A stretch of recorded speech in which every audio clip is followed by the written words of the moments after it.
y'all, and welcome back to FloTrack's The Meetup, presented by Wonderful Pistachios.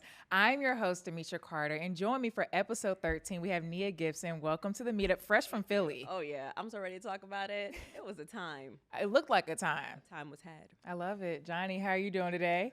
Great. Another week. We have a special guest in the studio I'm excited to talk with, too. We do. I've known this guest for a minute. You met her in China, of all places, in the airport. Where all great friendships begin, right? I love it. She is a two-time Diamond League champion. She is an Olympian and graduated from The Ohio State University. Welcome to the Meetup Anavia Battle. How are you doing today? And for the record, you are in the airport.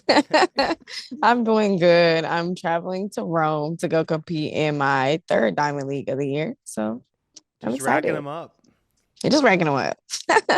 I love it. Now, and you're going to your third Diamond League. Obviously, you already have your 2 Diamond League titles. What has this year been to you, and what are you trying to look to do in Rome? You know, I am actually trying to keep my streak going, God willing. What was the other question you just asked me? I'm sorry. Yeah, what does this year mean to you? I feel like you came out and you've been winning.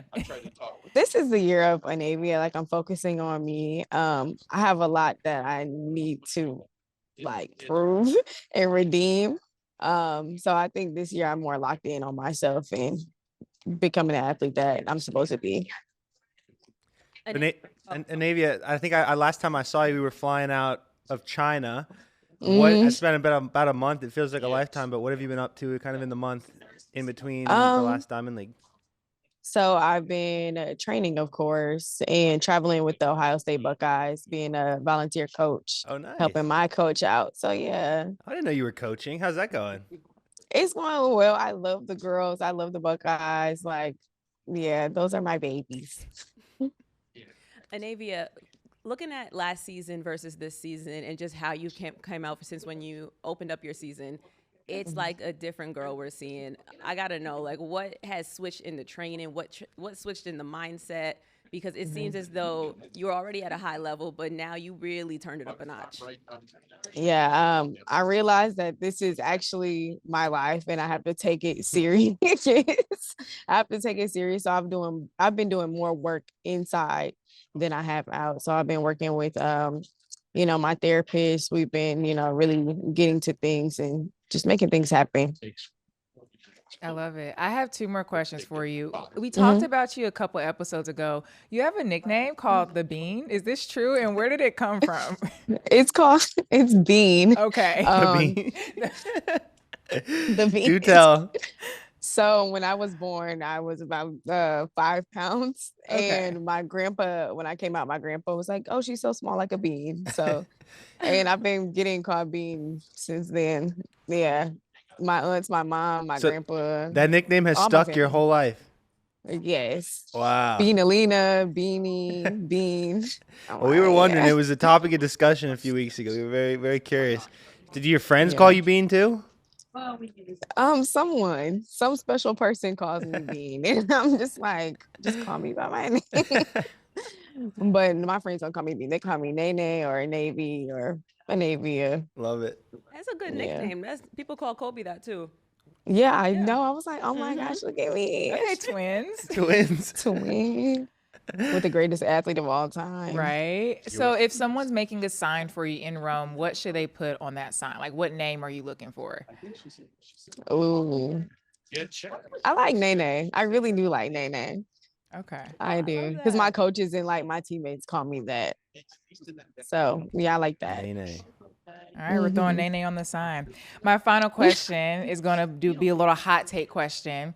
I'll give you, this is going to be a wide range, so I wish you the best of luck. But you're on a relay, 4x1 specifically. Past, present, current, not current. Who's your other 3 legs? And what leg are you going to be? Second. I love second. Okay. I love. So I will put I don't want to say idol, but I love her so much. I'll put Allison Felix. I don't know what leg I'll put her on. Maybe anchor, because who doesn't want to see her finish? Dang, there's so many good athletes. I will put GT on there because I love her. Gabby. Who else? I didn't know we called Flo Gabby Jo. GT. I like that. Yeah, I like do that too. It's like a Mustang GT because she fast. Flo Jo, Allison Felix, Gabby. Yeah. I like it. Cool. Nay. Yeah, I like love it. And I love it. Awesome. yeah, Well, wait. ooh. Dang. Carmelita is mean too. Mm-hmm. Maybe 5 by 1.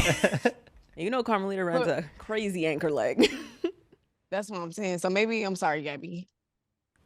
Carmelita, put Carmelita in there. Yeah. I like it. Mm. I like it. I think how much time you got left? Well, they're still waiting for someone to be replaced. So who knows? For how much- context, Anavia just said that they're calling people basically saying like giving up your seat. Anavia said if they say 1,500, she's getting up and going. I just might get up and go. I love it. I don't want my agent to yell at me, so I might just get on this flight. Now, I said that was my final one, but since I feel like we have time for another question, I'm going to ask, have you ran in Rome before? I have. I love it so much. Like if I ever get engaged, I would like it to be in Rome. Like it's so pretty and romantic there. Ooh, I like it. I like it too. All right. Well, that's really all I have now. We have Nene. We have we have Nene. We have engagement. That's all I need. Yeah. I'm excited to see you run. I'm excited to see you race, defend your 2-time Diamond League champion, make it a number 3. And it's been a fun time. I don't want you to miss your flight or maybe miss the $1,500 seat, but that's all I have. Okay. Her agent gonna get her because of you, Demitra. It was nice talking to you. Thank you. So Bye, much. Anavia. Bye. Love it. That was fun. Oh, she's so funny. Yes. If I get engaged there, just little slide that in. I should have asked her what type of cut she wants. Ring. Next time. Yeah. We can find out in Rome. We're sending Brian from our team to Rome. So we can just have him ask. That's going to be the sideline question after she wins. Period. What ring? What's your cut? What color? Like a radiant cut, princess. Are you gold, Hair. silver? Let us know. So we can I let them like know. it. I'm excited for Rome Diamond League. We'll talk about a little bit later, but that 200 field is going to be a fun one. It's her, Brittany Brown, Jenna Prandini. Mackenzie Long. Like those are the top Americans. Yeah. So it should be a speedy one. No, it should be a good one, especially with Jenna fresh off a Grand Slam herself. Mm-hmm. So. And an awesome stadium too. I've only been to the Florence Diamond League, but they have like statues all around the whole thing, like whole marble statues. That gives Rome. I like that. It does give Rome just a bit. Yeah, Brian's gonna have fun. I'm excited for him to be out there.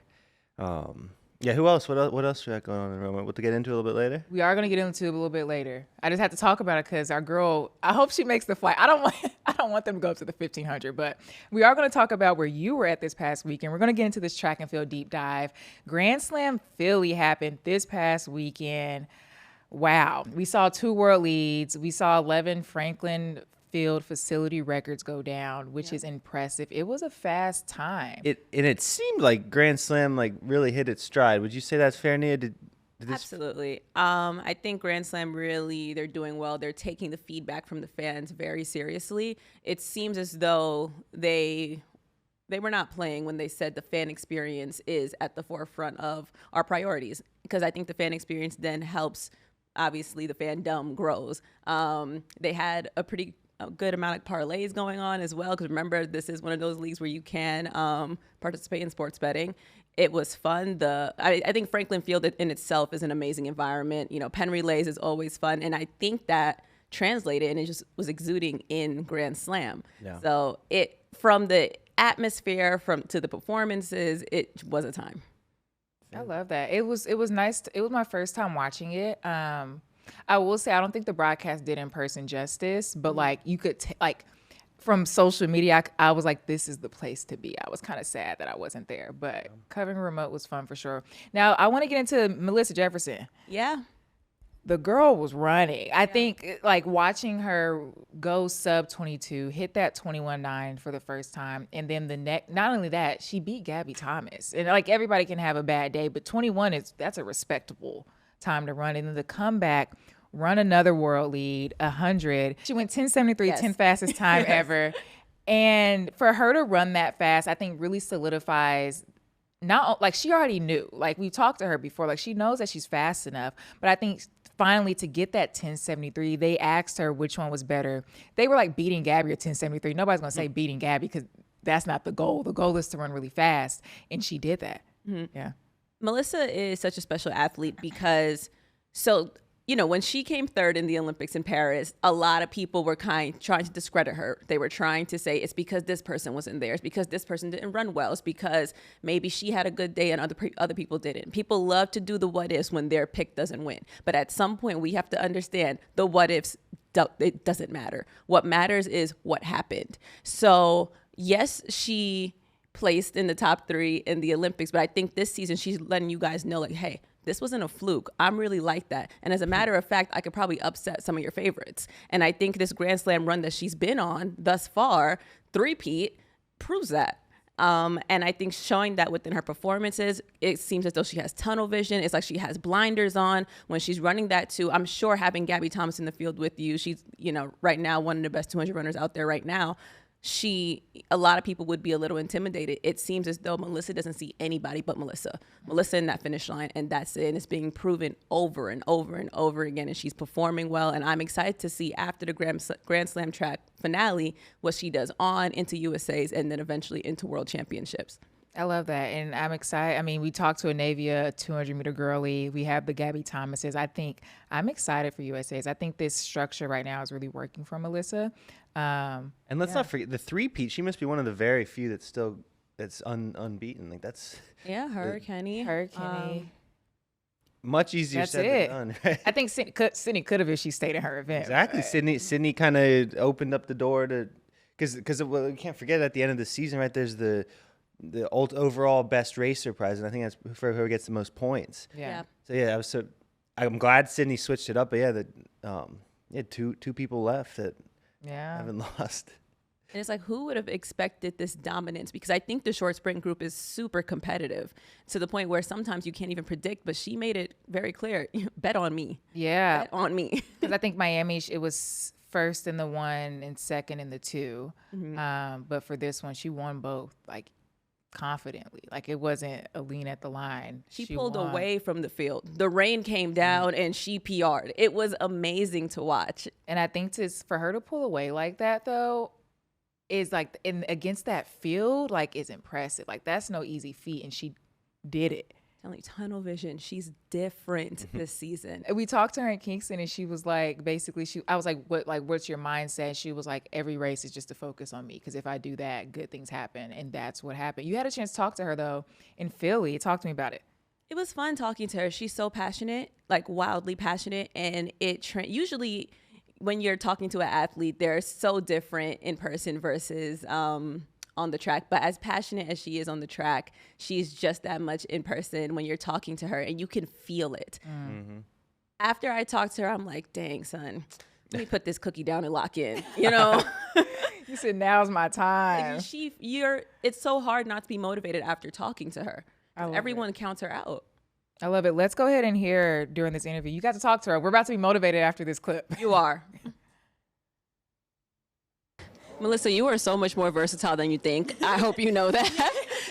So I got to talk about, trials is coming up. You're clearly super duper sharp. Mm-hmm. What is this going to say about your 200 there? What you saw today, well, I can't even say that because I don't really know what the race looks like. I just know that I heard the good. Okay, thank you. All I know is like you could have went faster. It was like once I got off the curve, I just felt like, I don't know, it was just like, okay, hold your form, and I could just hear my coach in my head saying, don't break, like, stay disciplined, execute the race, execute. And so that's all I did. But like me getting ready for trials and this being an indicator that I can go out there and not only compete in the 100 but the 200 as well, it's just nothing but a confidence booster for me. So I'm excited. Sub 22, what is this going to do for your 100? Oh, the sky's the limit, y'all. I got times in mind. I got goals in mind. Y'all just stay tuned, okay? Just stay tuned. Period. Congratulations. Rest up for the one. Thank you. This was pre-100. That was before her 100. That was before her 100. Wow. So this goes to show she has a plan in mind. This was loading. This is just the beginning. And honestly, I think this Grand Slam track format works for her so well. We see how she's trending upward and so quickly. and I don't see her going down anytime soon. I love that. And her math, that's not girl math. That's not some, like her math is there. Like if you go sub 22, your 100 has to be better. Champion like math. It has to be. It's champion math is Champion what math. it is. Yeah. You know, I might start doing some champion math. We got a media race. Well, hey, come on. You got a half marathon as well this weekend, I don't right? know if that's a champion. I'm going for, they call it party. Was it party pace? Party pace? I don't think it's much of a party, but I'm going to go that pace. Yeah. Having a vibe, a good time. Melissa. Fun. Yeah, that's the goal. Melissa's not vibing, I mean, she's having a good time. I'm sure if I'm swimming in $300,000 from 1, 2, 3 Hey. winning Grand Slams, yeah, I'm sure she's having a little ball. party, a blast. But yeah, no, it should be fun. A little PR. Now, another one I want to get into, the other 3P, he called himself Mr. Grand Slam champion to Justin Gatlin. But I want to dive into, we have Kung Fu Kenny. Are going to talk about Marco in a little bit, but I first want to talk about Kung Fu Kenny. He's a 3P champion, world lead, 986 in 1995. Like, yeah. He didn't even know he had the world lead. When we told him, I said, yeah, you just equaled the world lead. He said, I did? I said, oh, I did. He was like, oh, I didn't even know it was going that fast. Like, and he looked so relaxed. He looked so composed.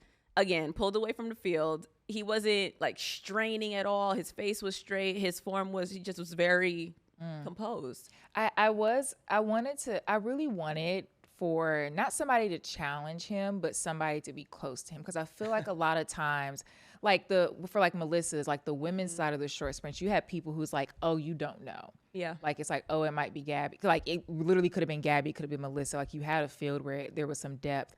I feel like for Kenny, the challengers are the ones that give him like that kind of edge. And I was hoping that like a Christian Coleman, I know Christian Coleman's block starts are great, but it's his finish that he needs to figure out. I was hoping with this field that they might figure something out and get closer. They weren't close again. Like, I thought it was going to be Zarnell Hughes who was going to challenge him a little bit more. Coming off of the weekend he had at the Atlanta City Games, he ran 1955. It was wind aided, but he looked great. He looked phenomenal. And I think coming off of that, with that type of momentum, I thought that he would have been the one to at least I don't think he was going to beat Kenny, but I thought like edge up on him and really closely challenge him. Yeah.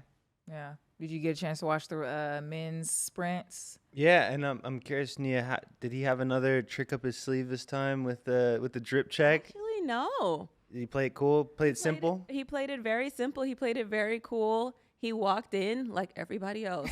Yeah. And I was Wow. I know. I was so ready for the performance. Demitra, he should have hired you. I've been talking about that. See, I think he was understaffed in Philly. Like, that's what it is. And I'm going to send probably his wife my resume. Okay. He's probably busy. I heard she like helps manages him. So I'm going to send my resume because I think LA. they needed somebody. And they didn't know that I was available. Put in there that you're a fast learner and you can be synchronized with the other person. Let me know the Kung Fu stuff. You can open up the case. Yeah, I can figure it out. The nail's already done. You know, So I'm actually fully prepared. He should have just called me. He should have. Yeah. Next time. Next time. Now I want to go to Marco Arop. Yeah. This was an exciting one. I think Marco obviously taking the men's short distance slam title against the 1500 podium. So if you guys watch this, it was really exciting because it started with the 800. Marco's 3 for 3 in that 800. I mean, he's the Olympic silver medalist. It's going to be tough for the 1500 meter guys to take a win over that. But the amazing thing about that one was that the gap that he had on the whole field. He left. A lot of these races are pretty tight. I mean, he gapped this field, as you know, Nia. You saw. Yeah. And I think starting with the 800 this time around, his dominant event that he came second in the Olympics in, really changed the game up because even his 800 was great, but I want to talk about his 1500. Yes, I understand he got walked down in the last 100, but I'm seeing a lot of incremental improvements in his 1500. Yes, that's not his event, but I'm seeing he's taking those risks despite it not being his event, despite maybe knowing that he may not win, but he takes those risks. He takes the league. He tries to do his best to put up a gap against the Cole Hawkers and Josh Kerrs, but you're seeing the improvement in that. And then you're also seeing how it translates to his 800. He is that guy in the 800. I certainly didn't expect to see him against the Paris podium take the lead with a lap to go in the 15. I feel like I did. Yeah, because he PB by 3:35:38. I think that the flipping of the events really works for him. I think having the 8 first, you can go all out, get your event over. He's obviously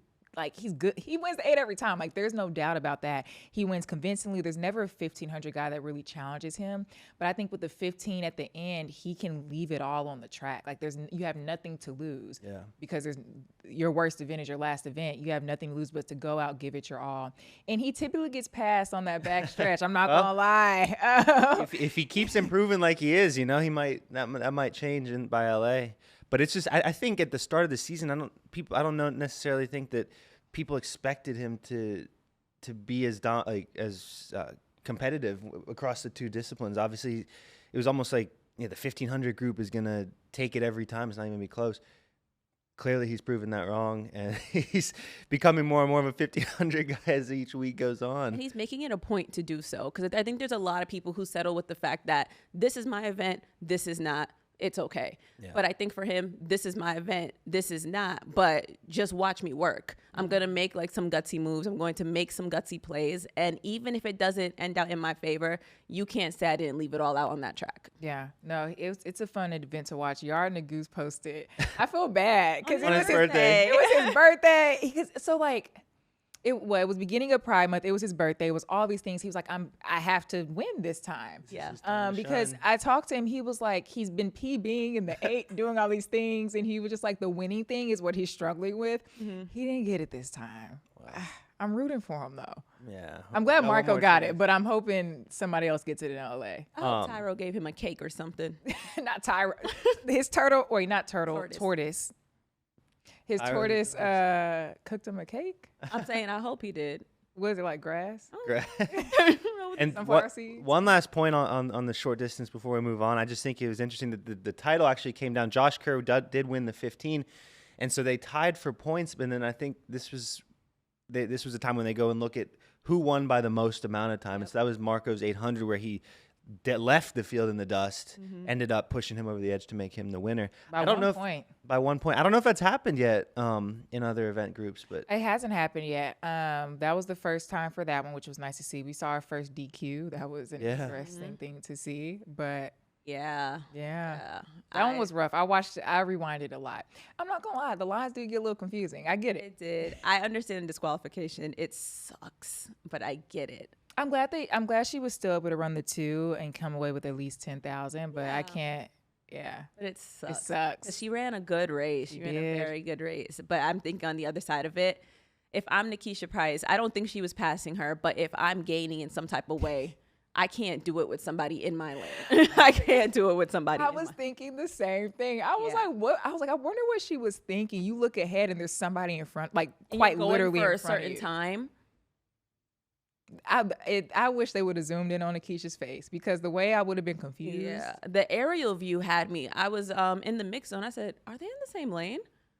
I didn't realize until the end of the race, and the announcers were like, "I think we had 2 people on 4." So before they even replayed it, I clicked rewind, and I said, "I'm going to figure this. I'm going to investigate myself, and we're going to figure this out." Yeah. Dang, I hate that happened. I know that burns.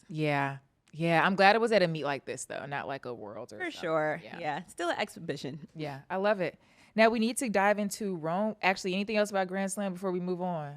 Mm-mm. I know there's a lot to talk about. We don't have much time. I don't know how to make it quick, so. Wait, how do y'all feel about Sydney? Oh, I loved it.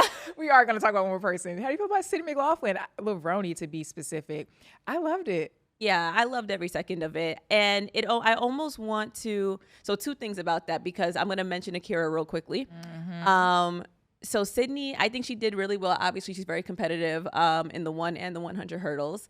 I think that I want to see her do one more and maybe clean up on some things that she probably messed up on this time. I just want to see her do one more. I don't know if we'll have that opportunity to see that, but one more. But on the other hand, Akira Nugent, back-to-back slam champion, she gives me like Gail Devers energy, and I would love to see her like seriously and competitively pursue that 100 hurdle double. I think she can do really well. She said in the press conference, if I really train for that 100, I can go sub 10. And then I talked to her again after watching Melissa's race, and she said, if I was in that group, I would have came 3rd. Like, you see the wheels turning, but obviously she's focused on the 100 hurdles. But I feel like the wheels are turning a little bit. Like, what would happen if I really attempted this? Because I think she can be on the level of Gail Devers. 100%. I ran with her at Baylor. She went 11-0. Like the girl, like that's what everybody was like, oh my God, the dope. I was like, Akira's fast for real. Like she had, I think she either had it or she ended up tying for the school record at Baylor. She's very capable of doing it, to your point. I think it's just a matter of like, when she signed her contract, I don't think it had 100 in it. You know what I mean? Like a lot of these contracts, if they are performance based, it's based off of your event. It's based off of how far you jump. It's based off, like the incentives are based off of time and distance that you run. Is if your event is your event and you do another event and run fast, okay? Yeah. And maybe her contract has it. I don't know. I don't know her contract, but I think I would love to see it. But she's literally done it. Like I watched her be able to dominate that 100, and I think for Sydney, I don't want to see her run it again. I've seen enough. I want to see her in a 2-4. Oh, that would be nice. She would do really. I just really think that I want to see Sydney go 11-0. I want to see her. I feel like the wind was different that day, though. A tad. Okay. A tad. It wasn't. The conditions weren't great, but I think she can go 11-0. Because I think it reminds me of like a season opener. You got to figure out where you're at, see what the baseline's at, see what we need to improve, and in that second race, that's what I want. That's why I want to see her do it one more time. I don't think we'll have the opportunity to see that this season, but just seeing what I saw in the 100, seeing what I saw in the 100 hurdles, she's an athlete. She is an athlete. I love it. What we got on tap? What we got on tap? What does that mean? With Rome, we got Rome. Oh, okay. I was like, this is some new lingo to me, Johnny. What do we? Oh, it's like tap, like beer. Yeah, I always be saying phrases you never heard of. What do we have on tap? What's going on in Rome? What's going on in Rome? So Rome Diamond League is coming up this weekend. I'm gonna go from our longest distance to short. So we're gonna start with Beatrice Chibet in the 5,000. You saw her before. I think we know how this is gonna go. They call her the smiling assassin, and I see why. All she does is smile and kill. That's it. That's it. And I mean, we're seeing the Olympic champion. She won the Olympics in the 5,000 and the 10,000. Those are her events after running the second fastest time ever in the 3,000. I'm excited to see what she does. Yeah, me too. There's no doubt that she's a clear favorite, but it should be a fun one. Yeah, that's fair to say. That's the least I could do. But yeah, Smiling Assassin, that's quite the name. If I lined up against somebody nicknamed that, and she's going to show you exactly why, because when she crosses the line, I'm telling you, she's going to win. So when she wins, she'll be the only one standing up, smiling, waving, probably helping you up on the ground. Across the line, yeah. Yes, just smiling. Good job, good job. After she just killed you on that track. I'm always so in awe at her performances. And I'm always so in awe, like when she crosses the line and the times that she sees and how like sometimes she even surprises herself. There's so much more in the tank. Yeah. And she has the world record in the 10,000. I would love to see her lower that. She was in the press. The press conference for Rome hasn't happened yet, but the press conference in Rabat, she was just like, yeah, like if I run it, but I'm not chasing it. Girl, what?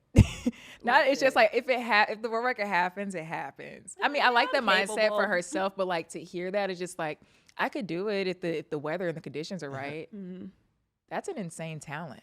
Yeah, she's just talented. Like, because there are so many people who are like so intense and they're like, I've been doing this to get to this point and I have to do this. She's just like, yeah, I'm just out there having a good time. I'm good at what I do, so we'll see what happens.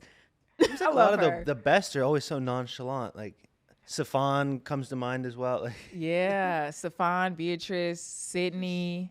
Nonchalant, just Mondo. Day in the office. Yeah, exactly. The list goes on and on. What's going on? Do you think maybe that's part of it? Maybe you need to be a nonchalant like boss, and then you start breaking records. I think that's the key. Man, I'm gonna stop caring today. I'm kidding. I care too much. Yes, I actually care, and if I break a record, I will act different. Yeah, it's like I tell people all the time: if I break a record or if I get rich, you'll know. You'll know. There will be signs. You'll know. Now, I want to go to get in this women's triple jump. Jasmine Moore, she's a Flow Sports girly. We have her on FloTrack side, and she does stuff with Flow Cheer. Opening up in triple jump in Rome. I'm excited to watch her compete. Finally. It's been a minute. We haven't seen her in a while. Yeah. Yeah, we've just been seeing her in the long jump, and I have been waiting for this triple jump. I think I like her better in the triple than the long. I mean, she's a bronze medalist, so And both of them. both, yeah. But I love seeing it. Yeah, I'm excited. I don't know much about jumps though too, but I'm curious like as to why why open up in long but then wait for triple. You know what I mean? Mm-hmm. But yeah, we're about to find out. I'm not a coach, but yeah, should be a fun one. Staying on the field side, we got my favorite men's field event. Men's shot put is coming to Rome. We have 2 of the 3 Olympic podiums. So we'll see Joe Kovacs and we'll see Rajendra Campbell. They competed against each other in Rabat, actually. Rajendra came out with the win with a massive throw at the end. And then Joe Kovacs was his opener. I believe he finished 3rd, top 3 for sure. Might have been 2nd. I don't remember. But it was nice to see him back and throwing. He has his 2 twins. They were just in Hawaii having a little training camp. I think it's always a fun little time. And Ryan Krauser, who was in that photo, was on our Rabat Athletes Lounge show. Yeah. And I don't know, once again, I don't know much about Phil, but he basically was saying that Rajendra is a rhythm thrower. So not the biggest in the field, which is crazy to say that somebody that big is not the biggest. But then he was like, Joe Kovacs is one of the strongest men ever. Like they throw different. So I think it's going to be a fun time. We'll also see Trip Pippery, my boyfriend, throwing too. So it should be a fun little field. Yeah. I wonder excited. who you're rooting for. I don't know. Who do y'all think I should root for? Let's switch it. I'm just kidding. root for Trip. But I do have a question about that. So, rhythm versus strength, right? I immediately for some reason thought about hurdles, where sometimes the fast doesn't matter, but who can control that speed over those hurdles? So sometimes I'm wondering, I know your strength matters, I'm not saying it doesn't, but can you control it, say keep it in bounds and keep it to where you need to go? How does that control certain stuff? Yeah, no, I think that's 100% what it is. I think these guys are huge. So I think it's not that anybody's weak necessarily, but I think, can you control your speed and your strength in the ring? Like that's what it is. That's how you see people fall out of the ring sometimes. That's how you see people don't plant in the center. Like if you throw outside, like, controlling down the ring. Because these throwers could low-key beat people out the blocks. Ryan even said it when he was at UT. He was like, he could beat the 400 guys out of the blocks. Like it's not like they're not weak. So yeah. From that Athletes Lounge show, I thought it was interesting that Ryan mentioned that I think the world's strongest man said that if Joe Kovacs trained for, what was it? Like 2 months. 2 months, he could be the strongest man in the world. Yeah, and I believe. I think a lot of them can be top NFL quarterbacks. Hey, I talked to them because they were like track and field, like they're not respecting field. Field's dying. I said, do I have an alternative for you? I said, y'all could go to somebody's practice squad for real. Yeah. Yeah. I know a team that could use a quarterback, and I'm not going to go there. I was going to go D-line, O-line route, but I could go quarterback. Definitely D-line, O-line for sure. I can see that. But the arm that they possess. I see. Oh. That's why. The arm that they possess, the control that they have, the strength that they have. And I think they do have speed if they need to step out the pocket at some point and maybe. I'm not going to lie, Nia. I've never heard somebody say quarterback. I think they have the size. They have the size. Do they have the accuracy? I think so. You have to be accurate to keep that ball in bounds. If it's out bounds, I mean, is that what they call it, out of bounds for shot put? Yeah, if it's out of bounds, it doesn't count. Or foul. Yeah, foul. It don't count. If you gave. I'm gonna ask. Brian's in Rome. He's gonna go hang out with the throwers like the day before, I think. I'm gonna have him report back with an Instagram reel, ask him if they were a football player, what position. Okay. I hope we get a quarterback. I hope so too. I'm telling you, they have the height, they have the strength. A good quarterback has good height. They can see over the line, see their target. You're good. I love it. Okay, that was a fun tangent. Our last one is the men's 400. We have Quincy Hall returning. Ooh, wait, go ahead, Nia. Watch out. He went 44.99 in his first race, which was the Diamond League. Then he went at 44.90. He's progressing. He said it himself that he's going, like, he doesn't run super fast early in the season. It's a long season to run. I think it'll be a fun one. He's going to go against Vernon Norwood, who went 44.70, and Kingston that we all got to see, actually. Mm-hmm. And then we have Zakithi Nini, who currently has the world lead with a 43.76. I'm excited for this men's 4. It's going to be good. It's going to be good. Watch out for Quincy. He's, again, those incremental improvements that he's doing in the season, if you compare it to what he's been doing last season, and especially, too, since Paris, this is going to be his 3rd race. Mm-hmm. He's a champion. He's a warrior. I think I'm going to pick maybe Vernon. Ooh. I think I'm going to pick Vernon. It's hard for me to deny the fact that it's Zakithi. I hope I'm not butchering it. People say Zakithi. If that's not it, I'll try again another day. But I think that world lead is crazy. That's vicious work. 43 this early in the season. I can only hope that 2 weeks later he can still keep that up. So I'm going to go with him. And I think that is a great take. But I think with it happening so early and then against this field in Rome, I think that's why I'm a little suspect about it. I'm like, I think Vernon's going to. Now, Quincy got that dog in him, to be clear. I don't think he's incapable. Oh, yeah. I'm just going time-based. Like, if we're slowly progressing, like if he went 44.90, I think he's going to go 44 mid, and I think first place is going to be 44 low. I think Vernon edges him out. Zakithi, second. Quincy, maybe 3rd or 4th. Ooh. And I think Vernon's in the mix. Yeah. Yeah. He's always in the mix. All right. What about you, Johnny? Who out of those 3? Oh, you could pick anybody, but. I mean, all I'll say is I can respect Quincy kind of putting himself out there publicly each race and using it as a springboard for the next one. And it could be tempting to maybe just stay at practice and not compete till you like feel that you're ready yet. But getting to see him in China, not in peak shape or anything, but he's slowly taking steps in the right direction. Is cool to see, and I definitely respect that. I think he's probably not. I wouldn't predict he's gonna win this one, but trending in the right direction. He isn't scared. I think that's what really scares me for the rest of the field. He's not scared. After maybe a bad race, he's like, it's just where we're at, or someone will ask him, so how about this field? What are you thinking? Blah, blah, blah. And he'll be like, I'm not worried about anybody else. He's very confident in his training and his coach, and I love that.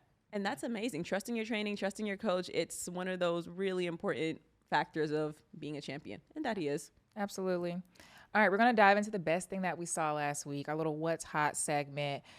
If you didn't see this, then I guess you must be asleep underneath a rock or something. But our girl, Anna Hall, is back. She just did her multi and came out with the number 2 all time. Yeah.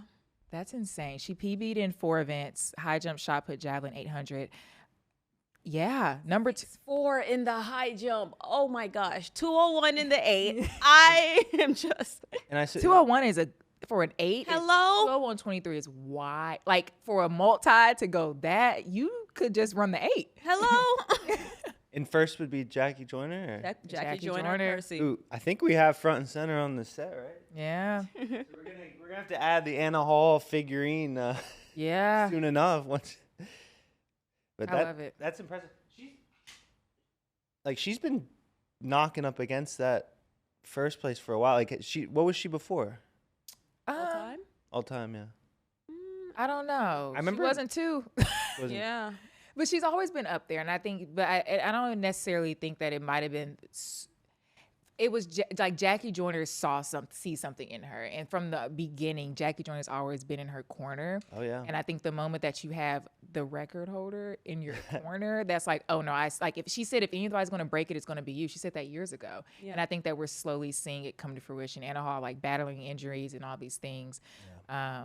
I remember being hurt with Jackie Joyner and Anna in Budapest. They had a small kind of conversation at the Adidas house, and yeah, you can tell Jackie's such an advocate, and it says if anybody's going to do it, it's going to be Anna. And I think when you have the vote of confidence from somebody like that to mentor you, that's got to inspire greatness. Absolutely. And do you think the Miami Grand Slam maybe was just having her switch it up? Was that little push over the edge? I feel like in college, Anna's always done like 400 hurdles. You know what I mean? Like she's always done a little bit of everything, which makes a multi. But no, I think she's just ready. I think because she had a surgery too, like a year ago, I believe. But I think she's just like in prime shape and ready. I don't think 400 hurdles is like one of her favorite events, she said. So I think it might have made her happy, but I don't think it I don't think it made her. I mean, yeah, I think every race makes you better, but I don't think that made the difference. I think she's just in prime shape and healthy. Her time to shine. I'm excited. Her mindset is so different. And I think that's why she gets that vote of confidence from Jackie Joyner-Kersee. She's not going to just advocate for someone for the fun of it because you're cute or you're decent at what you do. I think before we even saw something in Anna, she saw something in Anna in terms of how she competes and how much she wants this. Yeah. And then for her to go past and like surpass the 7,000 point barrier, this weekend was the weekend for her and the breakthrough that I think world, watch out. Watch out. Absolutely. A healthy Anna is a dangerous Anna. All right, our final thing. What's next? We already talked to you about it, but Rome Diamond League's happening. I'm super excited. I am going to ask these two. They don't know yet, but what event are you looking forward to seeing the most at Rome? I will start off. I'm going to say I am so excited to watch men's shot in the women's 200. No, men's 100 because Trayvon Bromell is back. Women's 200, men's shot. Nia, I'll pop it to you. Your top events to watch. I'll echo the two for sure. And of course, because our girl Nene's in it. But I think more so because Jenna Prandini's in it. She didn't perform too hot this weekend. And I'm hoping that I love when meets are so close to each other. So you can like really not have too much turnaround time to really see what happened. Like, you know exactly what happened. You know what went wrong and you know what you need to do better. So I think Jenna's going to attack that turn and potentially test Anavia in that. Jenna could run a turn. And I think she did not do that at Gret. She did not show up the way we know Jenna shows up. So I'm excited to see how she shows up in Rome because I think she knows exactly what went wrong in that race. I love it. And of course the 5,000, the Smiling Assassin. You're right. My bad. Yeah, I think as a distance guy, I would never expect myself to be saying this, but I've become so invested in the 100. And so I'm excited for the 100 on the men's side. And then seeing Beatrice in the 5K, I think just a lot of fast times to be had. I love it. For our final segment, before we get on out of here, presented by Wonderful Pistachios, we have Sweet and Salty 60 Seconds. We did this like 3 episodes ago, but we're about to have Nia. I'm going to put a timer on the clock. We're about to have Nia give her sweet moments and salty moments from this past weekend. So I'm going to start the timer in 3, 2, 1, go. All right, my sweet for the weekend is Jamal Britt. He upset the entire field in the short hurdles. He is unsigned. Well, he does the Tracksmith amateur program, but I know he put these shoe brands on notice after this. A very respectable 10.5, a very respectable and season's best 13.08. Honestly, maybe who needs to be sweet is Tracksmith because the people in their amateur programs, they're showing out, okay? But okay, salty. I think if I'm Cole Hawker, I'm a little salty. There is no way.